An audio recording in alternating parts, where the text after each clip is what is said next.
So it looks like you guys have your next match is up. You have an FA Cup tie on Leeds. Sunday Yep. the 9th, home against Leeds United. Then you play Norwich. Then you play Leeds United again Yeah. in the league.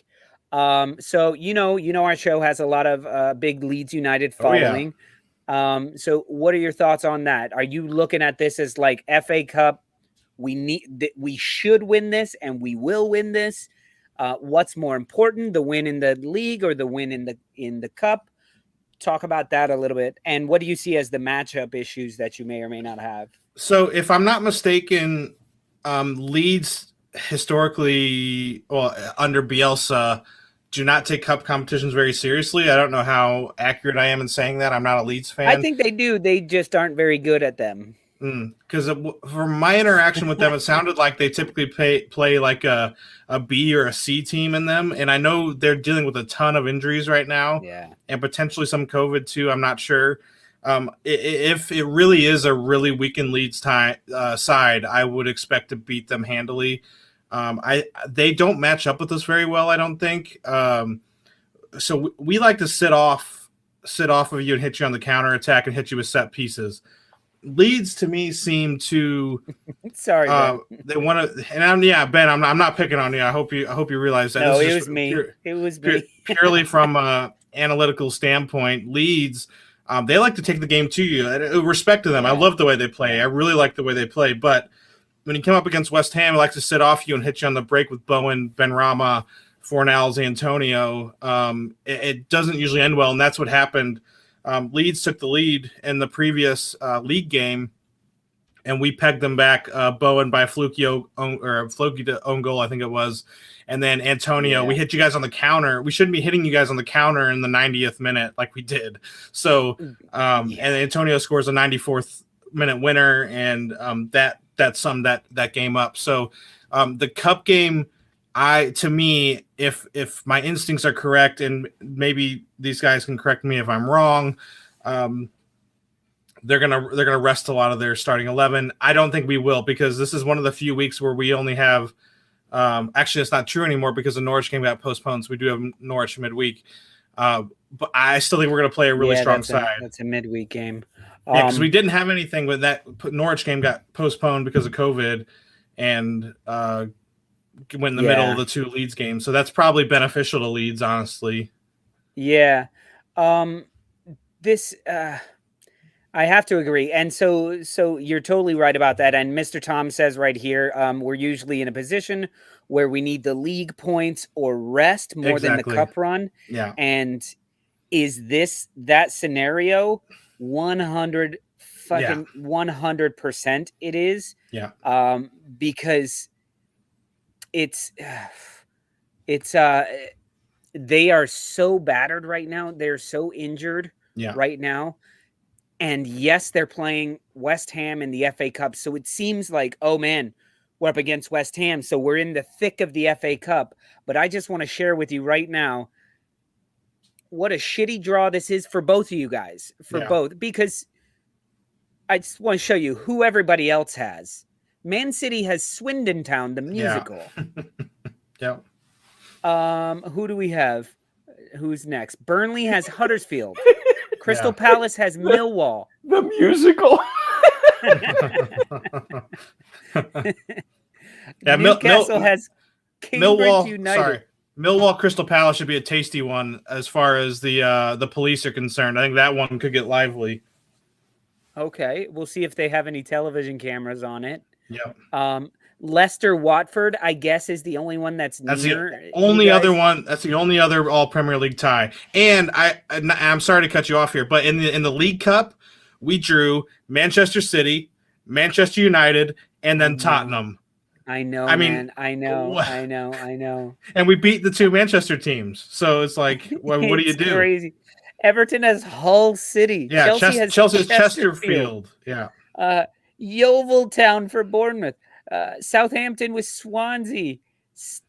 This is just ridiculous. And then even Norwich has Charlton, and Wolves with Sheffield United, Tottenham with the Scramps. Yeah.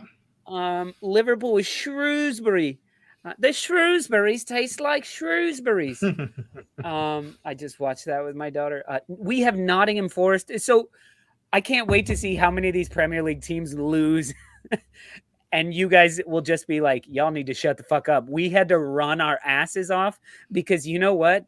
A team Leeds United, B team Leeds United, you're gonna run. Yep. They all train the same. They all train down to the under fives or whatever they have. They all train in the Bielsa way. They all do murder ball. Like, so you're gonna run your asses off. Yeah. And for you guys, I don't know if you can sit a lot of your starters. I know you have a match on Tuesday in the league against Norwich, but how do you sit your starters against another Premier League team? I don't think we're going to. I think we're going to play pretty strong. I think pretty much the most of the bench will if they didn't play in the previous game, most of the bench you're going to see come in. So we're definitely going to play Areola because he's our cup keeper, and then. And hold on, you put Areola in the cup? Yeah, he hasn't made one single league appearance this year. Do you understand what that sounds like? Oh, ha! Breastfeed is that breastfeeding joke in the cup? No, I've stayed away from the Areola jokes. But then when you say we only use him in the cup, I'm like, it's for safety. You don't want him bouncing all over the place. That's funny. Yeah, I like that. That's hilarious. Appreciate that one. Absolutely hilarious. He's a nipple and he goes in the cup. Areola is a bit of a tit. Yeah. Oh, there you go. I thought you were making a joke. That's why I was like, wait, Areola. No, he's actually our cup keeper. He's our B cup keeper. Yeah. All right. Sorry. You want to talk football? Yeah, I would appreciate that. But yeah, I think with there being no center backs also outside of our regular two, we're either gonna have to play kids there or we'll probably. I mean, I think we'll go relatively strong. Our B team should be much stronger than the Leeds B team if it is B team versus B team. So, and maybe neither team wants to give too much away for the league game too. Kind of keep the cards close to the chest. Although you pretty much know what you're getting with us. I mean, there's no hiding what we do. So I don't know. I don't know how you look at it. I'm confident that West Ham should win. Whether that usually means we lose those games too. So I mean, who knows? Yeah, I think that could ring true for both teams. That you kind of know what you're getting. Yeah. Because, like I said, Leeds United, it's still Marcelo Bielsa. He's not going to bring out and I keep saying B team, but the B team is halfway out there for Leeds United already. They've been decimated. But do you look to give like Adam Forshaw, who's just back from 2 years of being injured, who some people thought would never play again, and he's back. He's like full form. Do you give him a rest? But then there's a gaping hole in the midfield. Is Patrick Bamford back? Do you maybe give him some minutes in the cup to see if he can play? Do you keep Tyler Roberts in there to see if he can shake some dust off of his finishing boots? I don't know. But I think the style of play is going to be the exact same. They have the one style, and it's their biggest criticism, generally speaking, besides the small squad. Sure. So I don't know. I think either way, it could be a really fun match because, like you said, you guys do play in the counterattack. Leeds do not stop pressing and going forward. If Leeds United didn't have the injury problems up front, like they have this season, they'd be a lot higher up in the table because it's come down to like there are opportunities all over the place, but Rodrigo hasn't been able to put him away. Tyler Roberts hasn't been able to put him away. Dan James even, like, and I hate to say it, if Bamford was there, even though he misses a bunch of sitters, like we always say,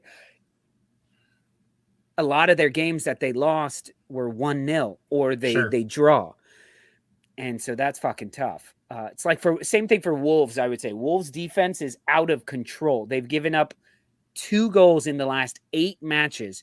They've played City, Liverpool, Chelsea, United, even Brighton, I think and they've only lost 2 games, but they've only scored 3 goals as well. There's your So problem. in 8 games, 3-2.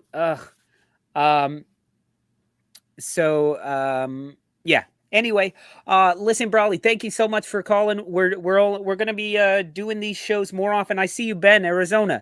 This show is partially with you in mind, my friend. For you, Bob Retrovolt, a lot of our US based fans here. So yes, we're kicking off same time tomorrow, 10 p.m. And we're going to do it all of next week as well. Monday, Tuesday, Wednesday, Thursday, 10 p.m. And then happy hour Fridays at 7 p.m. So we're not just going to be covering 1 match, 2 match. This is going to be more generic football talk. So if you guys have ideas for topics on the shows, send them in, because we're going to be doing a lot more of them. Or if you want to see people on the show, hit them up on Twitter, Facebook, Instagram, all that, or send it to us. And we'll get on. We'll have Director John start sending them mean text messages or mean tweets. That's the way we got Brawley on today. Yep. Guilted me right into it. Yep. Well, Brawley, thank you so much for talking, and glad we got to talk some West Ham as well. Absolutely. And Thanks I don't for having have to talk about Arsenal losing to City anymore. That's true. Glad I could help. Mr. Tom, yes, he says we try to cater to the Americans, and all the fucking Brits show up at 3:00 in the morning. But we are keeping these shorter, because we're going to be doing a lot more of these. So from Brooklyn and from St. Louis. Yes. Peace out, guys. We'll see you guys tomorrow, same time. Thank you, John. Later.